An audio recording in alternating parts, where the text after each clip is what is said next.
അങ്ങനെ അഭി കരൾ തന്ന പെൺകുട്ടിയെ കാണിച്ചു തരാമെന്നൊക്കെ പറഞ്ഞിട്ട് ശരണ്യയുടെ വീട്ടിലേക്ക് ദേവയാനിയെ കൊണ്ടുപോവുകയാണ്.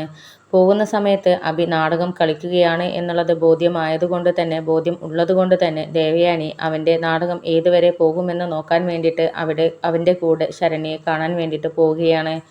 ശരണ്യയുടെ വീട്ടിലെത്തിയ ഉടനെ തന്നെ ശരണ്യയെ പരിചയപ്പെടുത്തി കൊടുക്കുന്നുണ്ട്. ആ സമയത്ത് ദേവയാനി കരൾ തന്നതിനെക്കുറിച്ചും എന്തിനാണ് മറഞ്ഞു നിന്നതും എന്നൊക്കെ ചോദിക്കുന്നുണ്ട്. അപ്പോൾ എനിക്ക് അത് വെളിപ്പെടുത്താൻ ആഗ്രഹമില്ലാത്തത് കൊണ്ടാണ്, ഞാൻ പിന്നെ ഒരുപാട് പേരെ സഹായിച്ചിട്ടുണ്ട് എന്നൊക്കെ പറയുകയാണ് ശരണ്യ. ആ സമയത്ത് ദേവയാനി, മോൾക്ക് ഞാൻ കുറച്ച് തുക എമൗണ്ട് ചെക്കായിട്ട് കൊടുത്തയച്ചിരുന്നു, അതും മോൾ സ്വീകരിച്ചില്ലല്ലോ. എൻ്റെ ഒരു സന്തോഷത്തിന് ഇന്ന് ഏതായാലും മോളെ കണ്ടതല്ലേ, അതുകൊണ്ട് ഇന്ന് അത് സ്വീകരിക്കണം എന്നൊക്കെ പറഞ്ഞിട്ട് 50 ലക്ഷം രൂപയുടെ ചെക്ക് ശരണ്യയുടെ കയ്യിൽ കൊടുക്കുന്നുണ്ട്. ആ സമയത്ത് മനസ്സിൽ ലഡു പൊട്ടി എന്നുള്ള രീതിയിൽ ചിന്തിച്ച് നിൽക്കുകയാണ് അഭിയും ശരണ്യയും. പിന്നീട് യാത്രയൊക്കെ പറഞ്ഞ് ദേവയാനിയെയും കൂട്ടി അഭി അവിടെ നിന്ന് പോവുകയാണ്. പിന്നെ ദേവയാനിയെ വീട്ടിലിറക്കിയതിന് ശേഷം അഭി വീണ്ടും തിരിച്ചു വന്നിട്ട് ആ ചെക്കൊക്കെ വാങ്ങിച്ചിട്ട് നമുക്കിത് പെട്ടെന്ന് തന്നെ ക്യാഷാക്കി എടുക്കാമെന്നൊക്കെ പറഞ്ഞ് ശരണ്യയും കൂട്ടി പോവുകയാണ്. അങ്ങനെ ബാങ്കിൽ ചെന്ന സമയത്താണ് ആ ചെക്ക്, അതിലുള്ള ആ ഒരു അക്കൗണ്ട് ബ്ലാങ്ക് ആണെന്നും വെറും 5000 രൂപ മാത്രമേ അതിലുള്ളൂ എന്നും ദേവയാനി നമ്മളെ പറ്റിക്കുകയായിരുന്നു എന്നുള്ളതും അഭി തിരിച്ചറിയുന്നത്. ആ സമയത്താണ് താൻ ചെയ്തത് അബദ്ധമായി പോയി എന്നുള്ളതും അമ്മായിക്ക് താൻ കളിച്ചത് നാടകമാണ് എന്നുള്ളതും മനസ്സിലായിട്ടുണ്ട് എന്നുള്ള വിവരം അഭി മനസ്സിലാക്കുന്നത്. അങ്ങനെ ദേവയാനി ആ പറഞ്ഞതിനനുസരിച്ച് പോലീസൊക്കെ അവിടെ വന്നിട്ട് നമ്മുടെ അഭിയെ അറസ്റ്റ് ചെയ്ത് കൊണ്ടുപോവുകയാണ്.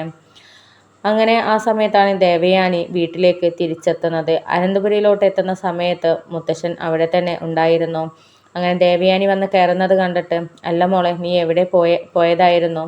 വീട്ടിലൊന്നും തുറന്ന് പറയാതെയാണല്ലോ പോയിരിക്കുന്നത്. പിന്നെ ജയനോട് ചോദിച്ച സമയത്ത് നീ കരൾ തന്ന പെൺകുട്ടിയെ ആരോ കാണിച്ചു തരാമെന്നും പറഞ്ഞിട്ടുണ്ട്, അവളെ കാണാൻ പോവുകയാണെന്ന് എന്നാണ് ജയൻ പറഞ്ഞിട്ടുള്ളത് എന്നൊക്കെ പറയുന്ന സമയത്ത്, അതേ അച്ഛാ, ഞാൻ ആ കുട്ടിയെ കാണാൻ പോയതായിരുന്നു എന്നൊക്കെ പറയുന്ന സമയത്ത് മുത്തശ്ശൻ ചിന്തിക്കുകയാണ്, അല്ല, നീ ദേവയാനിയെ ആരോ മനഃപൂർവ്വം പിന്നാലെ നടന്ന് ചതിക്കുകയോ ചെയ്യുന്ന ഉദ്ദേശങ്ങൾ എന്തൊക്കെയോ ഉണ്ടല്ലോ, ഇവളെ വഞ്ചിക്കാൻ നോക്കുകയാണോ, പറ്റിക്കാൻ നോക്കുകയാണോ എന്നുള്ള ചിന്തയും പേടിയും ഒക്കെ മുത്തശ്ശൻ്റെ മനസ്സിലോട്ട് വരുന്നുണ്ട്. ആ സമയത്ത് ദേവയാനി പറയുന്നുണ്ട്, നിങ്ങളേതായാലും എനിക്ക് കരൾ തന്ന കുട്ടിയെ ഞാൻ കാണിച്ചു തരണമെന്ന് പറഞ്ഞപ്പോഴൊന്നും കാണിച്ചു തന്നില്ലല്ലോ. അപ്പോൾ പിന്നെ വേറെ ഒരാൾ എനിക്ക് കാണിച്ചു തരാമെന്ന് പറഞ്ഞത് കൊണ്ട് ഞാൻ അയാളുടെ കൂടെ പോയതാണ് എന്നൊക്കെ പറയുകയാണ്. എന്നിട്ട് താൻ കണ്ടോ എന്നൊക്കെ ചോദിക്കുന്ന സമയത്ത്, ആ കണ്ടു, ബോധ്യപ്പെട്ടു. പിന്നെ അവർക്ക് നല്ലൊരു പണിയും കൊടുത്തിട്ടാണ് വന്നിരിക്കുന്നത് എന്നൊക്കെ പറയുന്ന സമയത്ത്, എന്താ ദേവിയാനി നീ പറയുന്നത്? പണി കൊടുത്തിട്ടാണ് വന്നതെന്നോ?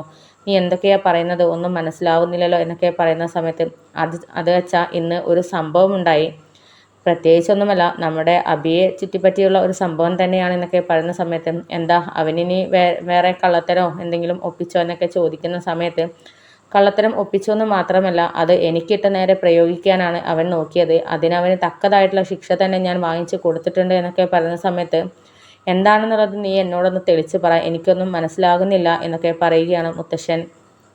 അങ്ങനെ ദേവയാനി പറയുന്നുണ്ട്, ഇന്ന് രാവിലെ അഭി എൻ്റെ അടുത്ത് വന്നിട്ട് അമ്മായിക്ക് കരൾ തന്ന പെൺകുട്ടിയെ ഞാൻ കണ്ടെത്തിയിട്ടുണ്ട്. അമ്മായി ഏതായാലും സങ്കടപ്പെട്ട് അവളെ അന്വേഷിച്ച് നടക്കുകയാണല്ലോ, ആ സങ്കടം മനസ്സിലാക്കിയിട്ടാണ് അവൻ കണ്ടെത്തിയത് എന്ന് പറഞ്ഞിട്ടാണ് എൻ്റെ അടുത്ത് വന്നത്.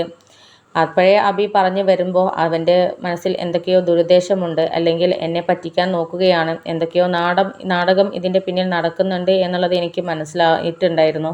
കാരണം ജലജയുടെ മകനാണല്ലോ ഇങ്ങനെയൊരു കാര്യം പറഞ്ഞുകൊണ്ട് വരുന്നത്. നല്ല കാര്യമൊന്നും അവൻ്റെ മനസ്സിലോട്ട് വരില്ല എന്നുള്ള ഉറപ്പുള്ളത് കൊണ്ട് തന്നെ അവൻ്റെ നാടകം എത്രത്തോളം പോകുമെന്ന് നോക്കാൻ വേണ്ടിയിട്ട് തന്നെയാണ് ഞാൻ അവൻ്റെ കൂടെ പോയത്.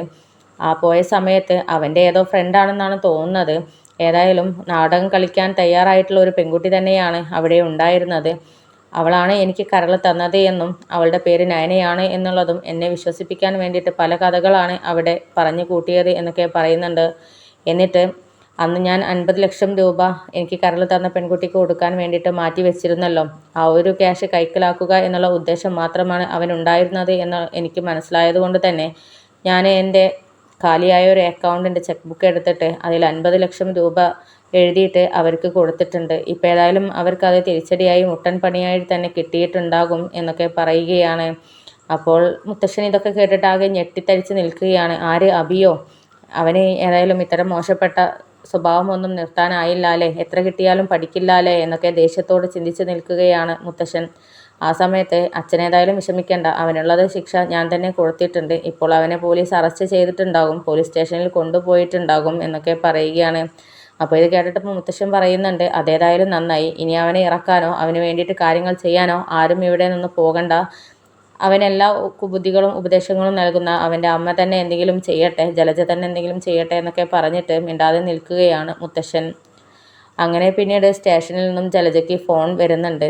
ആ സമയത്ത് ജലജ കരഞ്ഞുകൊണ്ട് മുത്തശ്ശൻ്റെ അടുത്ത് ചെന്ന് പറയുന്നുണ്ട്, അച്ഛാ, അബിയെ പോലീസ് അറസ്റ്റ് ചെയ്തിട്ടുണ്ട്. എന്തിനാണ് അറസ്റ്റ് ചെയ്തത് എന്നൊന്നും അറിയില്ല, അവനൊരു തെറ്റും ചെയ്തിട്ടില്ല, ആരോ അവനെ മനഃപൂർവ്വം ചതിച്ച എന്നൊക്കെ പറയുന്ന സമയത്ത് ദേവയാനിയും അവിടെ നിൽക്കുന്നുണ്ടായിരുന്നു. അവനെ ആരും ചതിച്ചിട്ടില്ല, അവൻ എന്നെയാണ് ചതിക്കാൻ നോക്കിയത്. കള്ളം പറഞ്ഞിട്ട് കരൾ തന്ന പെൺകുട്ടിയാണെന്ന് പറഞ്ഞിട്ട് ആൾമാറാട്ടം നടത്തി എന്നെ പറ്റിക്കാൻ അവൻ നോക്കിയതാണ്.